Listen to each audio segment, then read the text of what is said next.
Alrighty guys, welcome back to another video. So today, in the last video, you were seeing that I fitted the kit.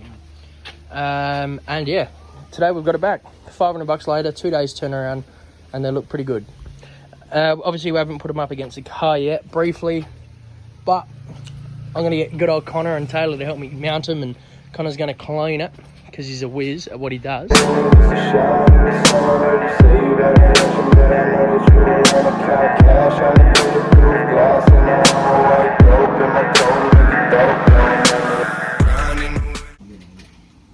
The tedious bit. So this little bit here is a genuine, like, I don't know, I suppose you call it like a sill where it sits between the bar and that rear lip.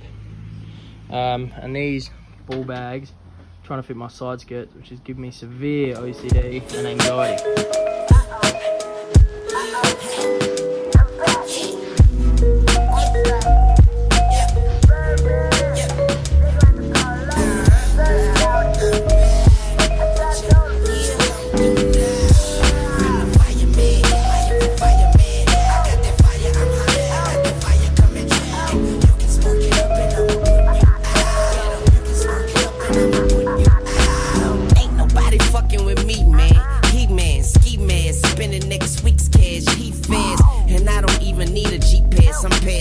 I'm passing them out now, and you can't have that. Hit my chain, too can't Sam that. Tropical colors, you can't match that. Gotta be abstract. You catch my girl legs open, better smash that. Don't be surprised if she asks where the cash at. I see she wearing them jeans that show her butt crack. My girls can't wear that. Why? That's where my stash at. I put my Mac down, that's where you lack at. She need a candle lit, and I'ma wax that. I rekindled the flame, she remembered the name. His Sweezy baby, January, December the same. Mama give me that brain, mama give me that good, cause I'm the fireman.